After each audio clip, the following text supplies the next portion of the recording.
আজকে আমি তোমাদের সাথে যেটা শেয়ার করছি সেটা হলো চিকেন কষা। আমি এখানে 1 কিলো চিকেন নিয়েছি, সেইটাকে ভালো করে ধুয়ে নিয়ে অর্ধেকটা পাতিলেবুর রস এর সাথে মাখিয়ে রেখে দিয়েছি। এইটা রাখার উদ্দেশ্য হলো প্রত্যেকটা চিকেনেরই একটু একটা আলাদা গন্ধ থাকে কেমন একটা, সেই লেবুটা যদি মাখিয়ে রেখে দাও তাহলে কিন্তু সেই গন্ধটা আর ছাড়ে না। এবার আমি তোমাদের সাথে যেটা শেয়ার করব, আমি এইগুলো শেয়ার করবো কতটা পরিমাণে কি কি দিচ্ছি, কীভাবে কি করছি, আমি সব তোমাদের সাথে আজকে শেয়ার করব। আমি চম্পা রেসিপি হাউস থেকে তোমাদের সাথে এই রেসিপিটি শেয়ার করছি। আর এটা কিন্তু একটু তেলের পরিমাণটা বেশি লাগবে। পেঁয়াজটা দেখো, আমার এখানে 1 কিলো পেঁয়াজ চিকেন আছে, তা এইখানে আমি নিয়েছি 250 গ্রাম পেঁয়াজ, আর এইখানে নিয়েছি মিডিয়াম সাইজের 2টো রসুন আর 2টো গোটা রসুন। আমি এইগুলো দিয়ে আমি এবার একে একে তোমাদের সাথে ধাপে ধাপে আমি সব দেখাবো। এবং এটা চিকেন কষা হলেও কি আমি তার মতো কয়েকটা আলু দেবো। আমি এবার সেই আলুগুলোকে আমি ভাজা করে নেব। এবার গ্যাসটাকে অন করেছি, করে এবার গ্যাসে আমি কড়াইতে আমি তেল দিয়ে দিচ্ছি।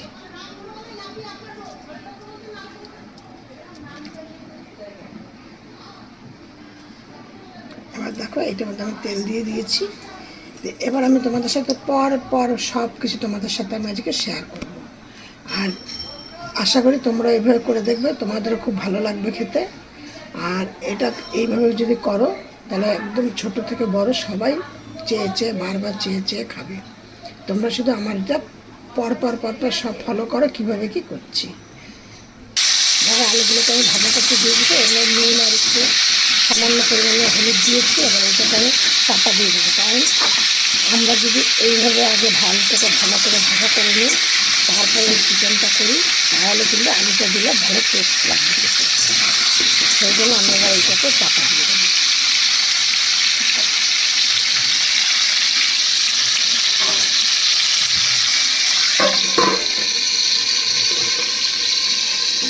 আর তোমাদের সাথে আমি যেটা শেয়ার করছি, এই যে দেখো এখানে আছে কিছুটা জিরে নিয়েছি, আর এখানে প্রায় 10-12টা কাঁচা লঙ্কা নিচ্ছি। আমি একটুখানি ঝাল নুন হলে বেশ খেতে ভালো লাগবে। এইটাকে আমি এখন পেস্ট করব, তারপর আমি পরে পেস্ট করব তোমার ওই আদা আর রসুন। আগে এইটা তোমাদের সাথে পেস্ট করে দেখিয়ে দিচ্ছি। দেখো আমার আলুগুলো কিন্তু একদম ভালো হয়ে গেছে, একটু নরমও হয়ে গেছে। এবার আমি আলুগুলোকে সব তুলে দেবো। ঠিক আছে তোমরা,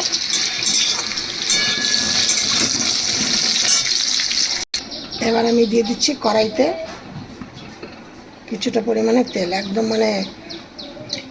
মাংসটা করার মতো তেল দিয়ে দিচ্ছি পুরোটা একবারেই। এবার তার মধ্যে আমি দিয়ে দিচ্ছি 2টো দারচিনি,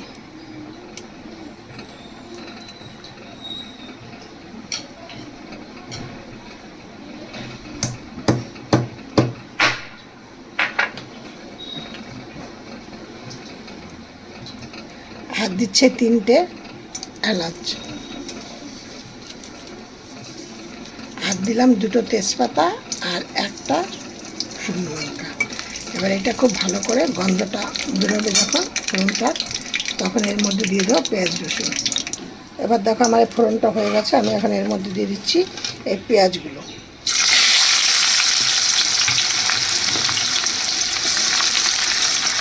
এবারে পেঁয়াজের মধ্যে দিয়ে দিচ্ছি কিছুটা নুন। এবার দেখো আমার কিন্তু পেঁয়াজটা কিন্তু ভাজা হয়ে এসছে। এবার এর মধ্যে আমি দিয়ে দিচ্ছি রসুন আর আদাটা পেস্ট করাটা।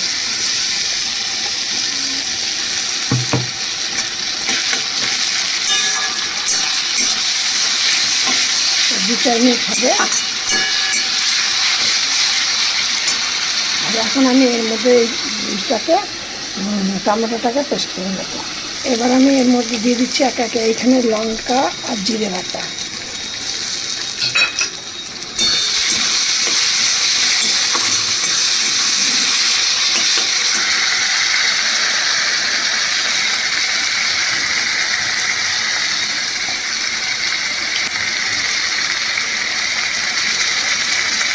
দিয়ে দিলাম হলুদ।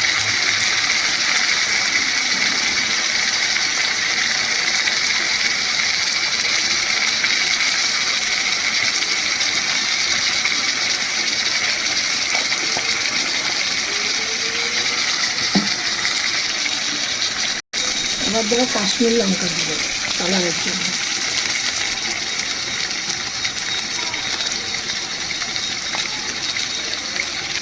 এবার দেখো দিয়ে দিচ্ছি এই যে টমেটোটা পেস্ট করেছিলাম সেইটা, খুব ভালো করে পেস্ট করে নিই, এমনি গলে যাবে।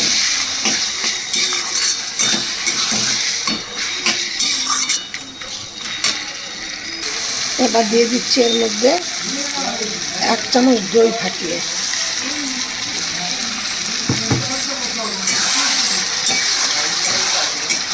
আর একটুখানি মশলাটা কষানো হলে তারপর দিয়ে দেবো এর মধ্যে মাংস।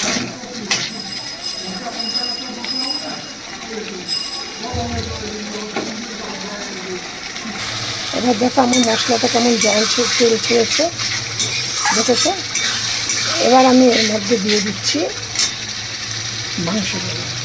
মাংসগুলো কিন্তু আমি আগে যেহেতু আমি করে রেখে দিয়েছিলাম পাতিলেবু মাখিয়ে, এবার আমি এই জন্য ভালো করে জল ভরিয়ে ভরিয়ে দিতে হবে।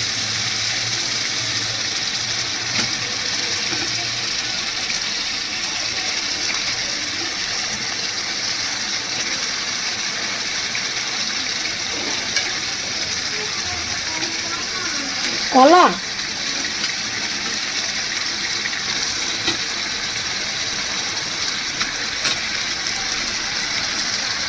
এবার দেখো এর মধ্যে সামান্য পরিমাণে নুন দিয়ে দিচ্ছে। আমি কিন্তু মাংসের সাথে নুন আসলে মাখাইনি, ওই জন্য এখন অল্প করে দিলাম, তারপর পরে টেস্ট করে তারপরে দেবো। আর এখন দেবো কিছুটা চিনি।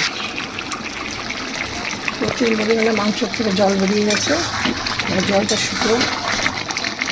শুকোলেই দেখবো। এই দেখো আর কষাতে পারছি না, প্রচুর পরিমাণে তেল বেরিয়ে গেছে একদম। এই দেখো এটাকে আর কষাতে পারছি না, কড়াইতে লেগে যাচ্ছে। এবার আমি এইখানে জল গরম করতে দিয়েছি, এই যে এবার এই জলটা এর মধ্যে দিয়ে দেবো।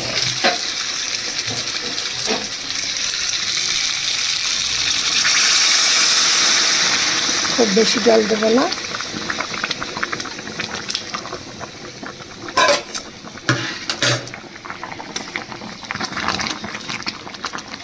দেখেছো? এবার যে মাংস কিন্তু আমার সেদ্ধ হয়ে গেছে।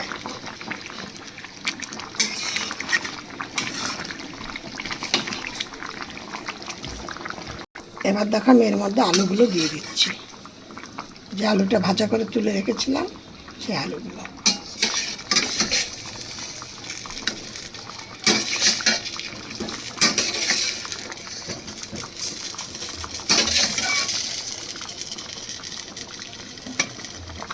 দেখো আমার রেসিপিটা হয়ে গেছে। এবার তোমরা গরম গরম ভাতে পরিবেশন করো, লুচি দিয়ে, তারপরে পরোটা দিয়ে, রুটি দিয়ে তোমরা এটা পরিবেশন করো, অথবা পোলাওর সাথে, ঘি ভাতের সাথে, যে কোনো জিনিসের সাথে তোমরা এটা পরিবেশন করো, পাউরুটি দিয়ে দারুণ খেতে লাগবে। দেখো এইভাবে তোমরা করো, খুব সুস্বাদু একটা খাবার, খুব ভালো লাগবে, আর খুব অল্প সময়ের মধ্যে জিনিসটা হয়ে যাবে।